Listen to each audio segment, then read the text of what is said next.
కారణం ఏంటన్నది ఇంకా తెలియలేదు. Good morning sir. ఎవరైనా బయటకు వచ్చారా? రాలేదు సార్.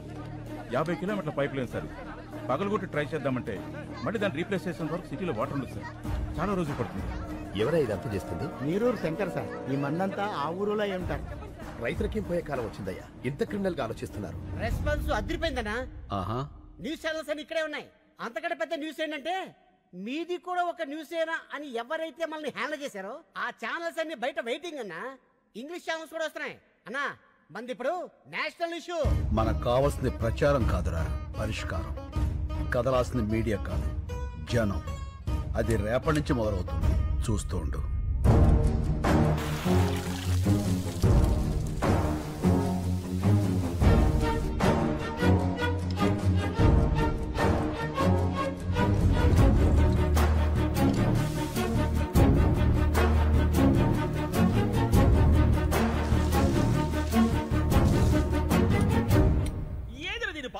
నీళ్ళు అయిపోయినాయా? ఏంది అట్ట అరుస్తావా? సబ్బు రసుకున్నానే గబ్బుదానా. నీళ్ళు ఎందుకు అయిపోయినాయో చూడు. టీవీ పెట్టమంటారా సారు? నీ అబ్బా, ట్యాంకులో నుంచి వస్తాయి నీళ్లు, టీవీ నుంచి కారుతాయి ఆడన్నా. ఇప్పుడు నీళ్ళే పెద్ద న్యూస్ అయిపోయినాయి సారు. అబ్బా, అరే బాత్రూమ్ కి వెళ్ళాల్సి వస్తుందేమో భయం వేస్తుందిరా.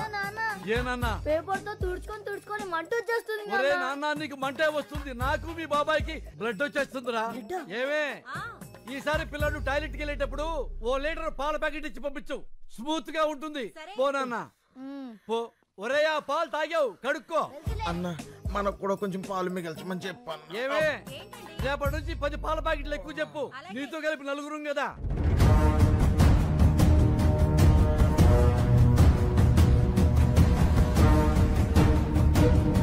రెండవ రోజుకు చేరిన నీళ్ల కష్టాలు. హైదరాబాద్ లో ప్లాస్టిక్ బిందెలకి ఫుల్ డిమాండ్. మూలన పడేసిన పాత బిందెలను బయటకు తీసి అపార్ట్మెంట్లపై విరుచుకు పడుతున్నారు నగరవాసులు.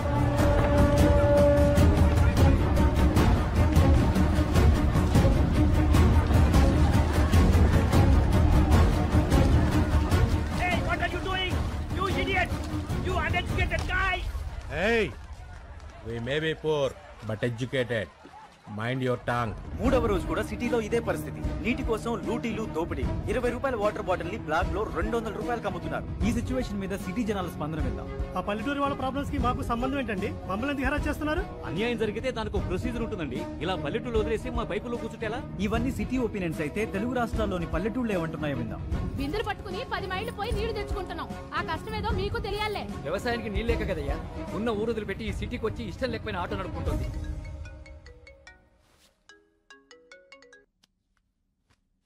హలో లక్ష్మి. నిజంగా చాలా మంచి ఐడియా వేశావు. మొత్తం మీడియా అంతా మన మీదే ఫోకస్ పెట్టింది.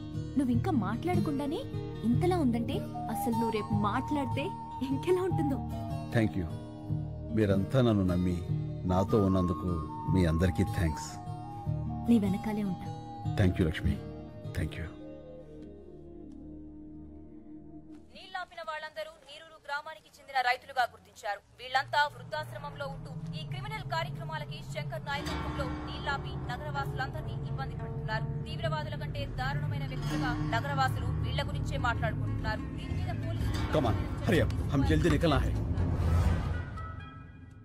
రేపు ప్రెస్తో మాట్లాడతానని చెప్పు.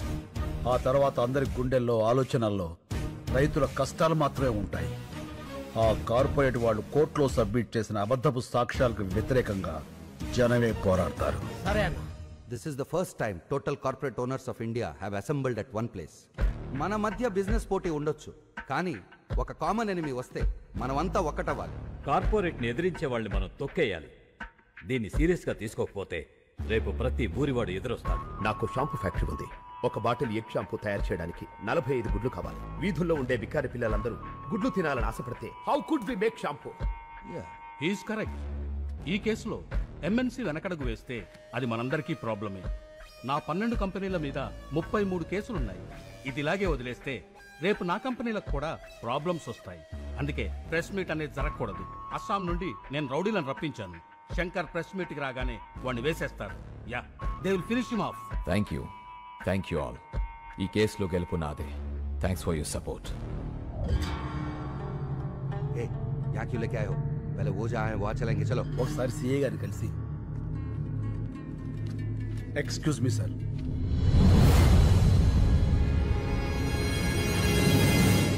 సార్ మీతో కొంచెం మాట్లాడాలి కూర్చో థ్యాంక్ యూ సార్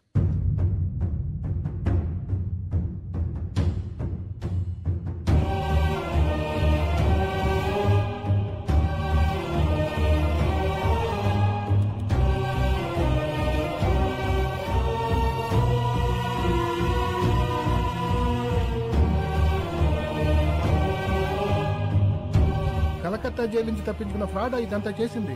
అవును సార్. పద మా ఎస్పీ గారిని కలుద్దాం. వాట్ నువ్వు కరెక్ట్ గా చూసావా? అవును సార్, బాగా చూశాను. అతను శంకరే.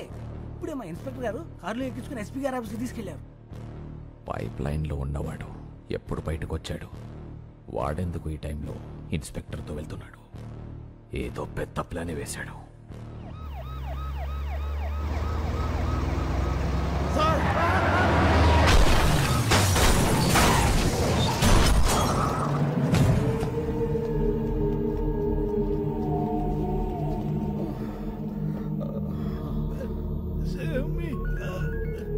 Hello sir. ఏమైంది?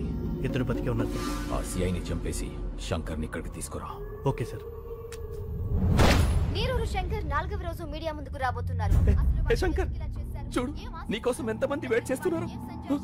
Not only media, the entire India is waiting for you.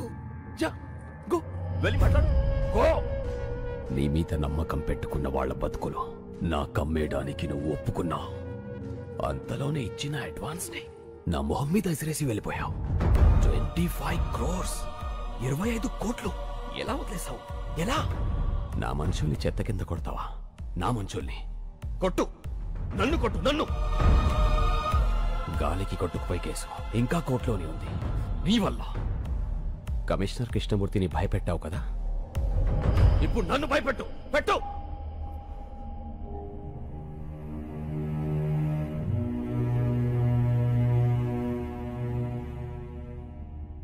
వాళ్ళు మాట్లాడతారా? వాళ్ళు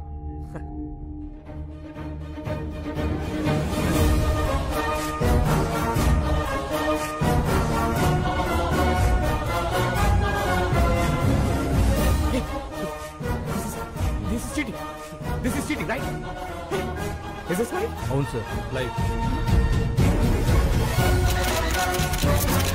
నమస్కారం.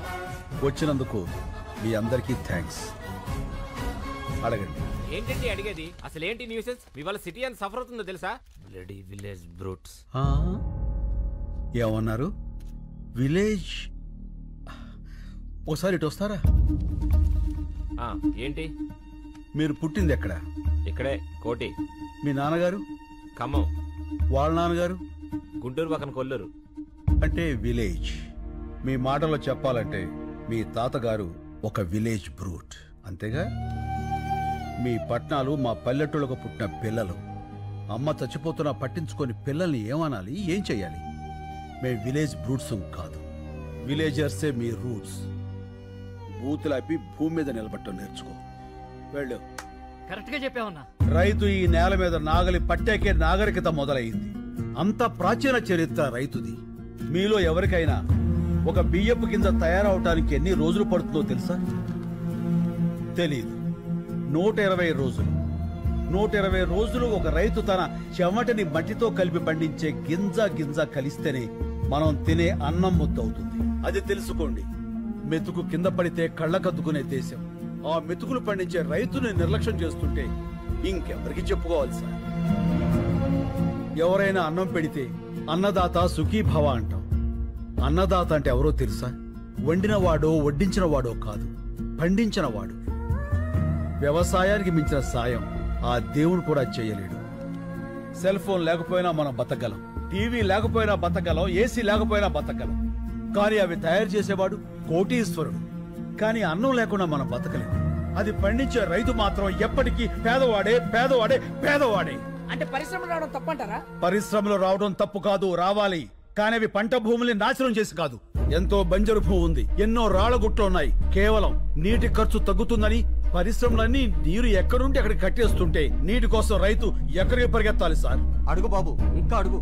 మన దేశంలో గత 10 ఏళ్లగా 1,71,105 మంది రైతులు ఆత్మహత్య చేసుకున్నారు. అందులో 25,400 మంది మన తెలుగు రైతులే ఉన్నారు. అర్ధగంటకో రైతు అర్ధాంతరంగా చచ్చిపోతున్నాడంటే మీరు నమ్మగలరా? కానీ ఇది పచ్చి నిజం. చావు కూడా చులకనైతే ఆ దేశం బాగుపడదు సార్.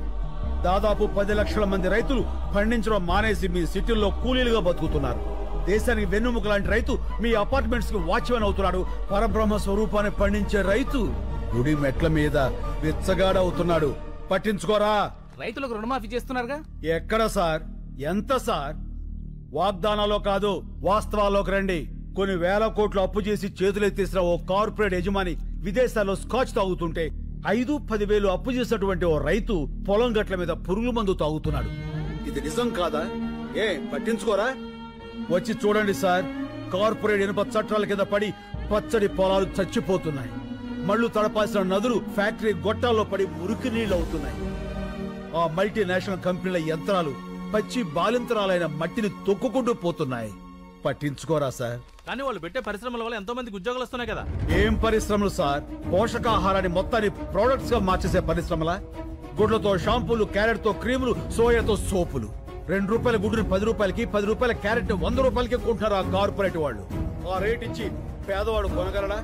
పోనీ ఆ డబ్బు రైతులకు వెళ్తుందా అంటే అది లేదు, దళారీలకు వెళ్తుంది. ధనవంతులైన దళారీలు ఇంకా ధనవంతులు అవుతున్నారు. పేదవాడైన రైతు మరింత పేదవాడు అవుతున్నాడు. పోషకాహారం దొరక్క పేద పిల్లలు, పేద వృద్ధులు జబ్బులతో విలవెల్లాడుతున్నారు సార్. ఏ ఉద్యోగమైనా సరే మనం బతకడానికి పనికి రావాలి. కానీ మన బతుకుని పాడు చేసి ఆ ఫ్యాక్టరీకి మనం పనికొస్తున్నాం. వ్యవసాయం కూడా పరిశ్రమే, రైతు శ్రమే. అది గుర్తించండి. మాది చిన్న గ్రామం సార్. 500 గడప, 5 లక్షల కోట్ల టర్నోవర్ ఉన్న కార్పొరేట్ సంస్థతో మేము పోరాడుతున్నాం. గెలవటానికి కాదు, బతకటానికి. మా గొంతులు మీకు వినిపించట్లేదని 6 రైతులు గొంతులు తెగ్గోసుకుని చనిపోయారు సార్. ఏదో నీరూరు, ఆ ఊరి గొడవ మనకెందుకులే అనుకుంటే ఏదో ఒక రోజు ప్రతి ఊరు నీరూరే అవుతుంది సార్. ఆలోచించుకోండి. విదేశాల్లో ఉన్న మా సాక్షుల్ని కోర్టుకు రప్పించండి. మీడియా తలుచుకుంటే ఈ ప్రపంచాన్ని కదిలించగలదు. ఆ సత్తా మీకుంది. ఈ 3 ఏళ్లుగా మేము పడుతున్న బాధ మీకు తెలియజెప్పాలని ఈ 3 రోజులు మిమ్మల్ని బాధ పెట్టాం. అందుకు క్షమించండి. మేము చేస్తున్న ఈ పోరాటం మీకు న్యాయం అనిపిస్తే దయచేసి సాయం చేయండి ప్లీజ్. శంకర్ గారు, జర్నలిస్ట్ అంటే కేవలం రిపోర్టర్సే కాదు సార్, న్యాయానికి సపోర్టర్స్. ఇప్పటిదాకా మేము టీఆర్పీల కోసం పనిచేశాం. మా పని మేము కరెక్ట్ గా చేస్తే ఎలా ఉంటుందో ఇప్పుడు చూపిస్తాం. సాక్షులు వస్తారు, రైతు గెలుస్తాడు.